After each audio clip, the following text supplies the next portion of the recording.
Student of class 8। Dear students, आज हम लोग रिसोर्स चैप्टर का एग्रीकल्चरल रिसोर्स पढ़ेंगे। एग्रीकल्चरल रिसोर्स क्या है?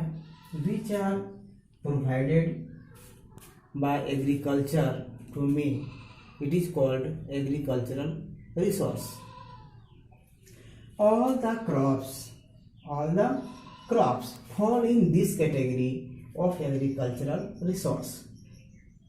जितने तरह के क्रॉप्स हैं, क्रॉप्स प्लांट, जितने सारे खेती होते हैं, उन सारे प्लांट्स को, पौधों को, उन सारे खेती को हम लोग क्रॉप्स कहते हैं। और ये सारे क्रॉप्स जो है वो एग्रीकल्चरल रिसोर्स में आता है। Cereals, grains, fibres, sugarcane are the agricultural resource. Cereals means अनाज। अनाज मीन्स क्या? चावल, गेहूं, ये सारे सेरियल्स जिसे हम लोग अनाज कहते हैं। मतलब मेनली ह्यूमन को, इंसान को, मानव को जीने के लिए अनाज की ज़रूरत पड़ती है, भोजन की ज़रूरत पड़ती है। और उसका मुख्य रूप से आहार जो होता है वो अनाज होता है, जिसको दो कैटेगरी है, व्हीट एंड राइस। हमारे यहाँ सबसे ज़्यादा जो खाया जाता है वो राइस खाया जाता है पूरे इंडिया में। ग्रेन्स वो चीज़ें हैं जिसे हम लोग दानेदार कहते हैं, जिसे हम लोग दाल भी कहते हैं, जिसके बीज होते हैं।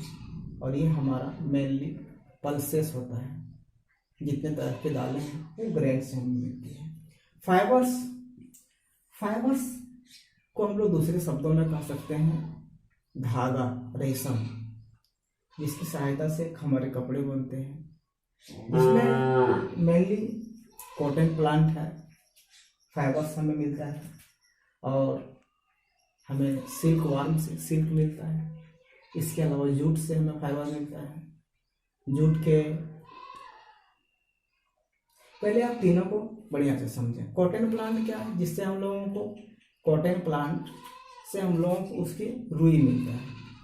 और उस रुई से धागा बनाया जाता है, जिससे फिर हमारे कपड़े बनाए जाते हैं, जिसे सूती वस्त्र कहा जाता है। It is the agricultural resource. And other is the silk warm क्या है? एक तरह का कीड़ा है जो प्लांट में लगता है और वह सिल्क को बनाता है, जो चमकदार धागे होते हैं, रेशे। एंड अदर इज जूट भी एक तरह का क्या है? फाइबर है, जिससे रेशे निकलते हैं। और वो रेशे से सुतली निकाला जाता है और उसको मेनली थैले बनाए जाते हैं, बोरे बनाए जाते हैं। नेक्स्ट, शुगर कैन क्या है? इससे हम लोग, इसका मेनली हिंदी होता है एक, जिससे हम लोग कतारी भी कहते हैं। शुगर कैन एक क्या है? एग्रीकल्चरल रिसोर्स है, जो हमें एग्रीकल्चर से मिलता है। और ये हमारे लिए रिसोर्स है, क्योंकि इससे हमारा गुड़, इससे हमारा चीनी और इससे हमारा मिश्री बनाया जाता है।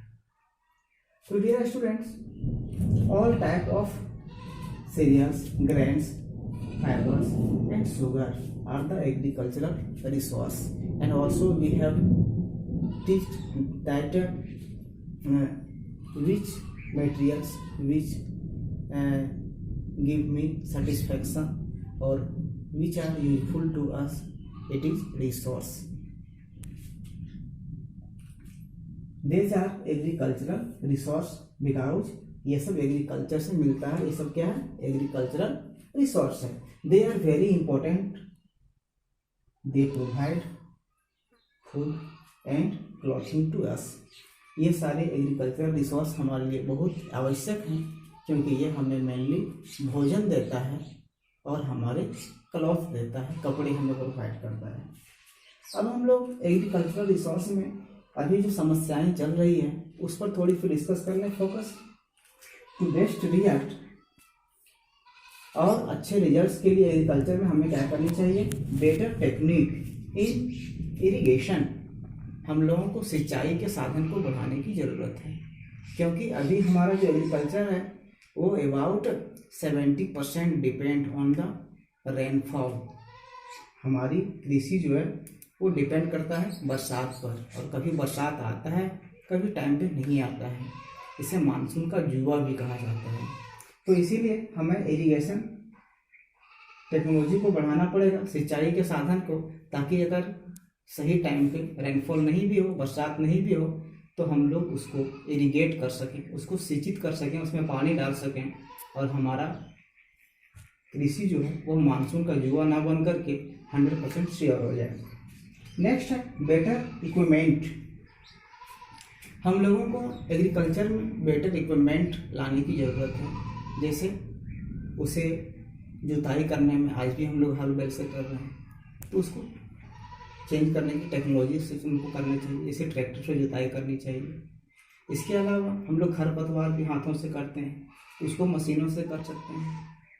हम लोग आज भी कहीं कहीं गोबर पर डिपेंड करते हैं, उसके जगह पर अगर हम खाद का प्रयोग करते हैं। हम लोग आज भी झाड़ू से लेकर के, और जब कीड़े मकोड़े लग जाते हैं फसल में तो हम लोग छिड़कते हैं, जबकि उसको मशीन से करना चाहिए तो परफेक्ट हो सकेगा। तो इस तरह से बेटर इक्विपमेंट लाने से हमारी एग्रीकल्चरल और ज़्यादा सुधर सकती है, हमें बढ़िया रिजल्ट मिल सकता है। Next, developed good quality of seeds. हमें जो सीड्स होती हैं, जिसको हम लोग बिहन कहते हैं या फिर कहें बिचड़ा भी कहा जाता है, ये क्या है? जब हम लोग क्रॉप्स लगाते हैं तो पहले जो बीज डाला जाता है, सीड्स डाला जाता है, इट इज कॉल्ड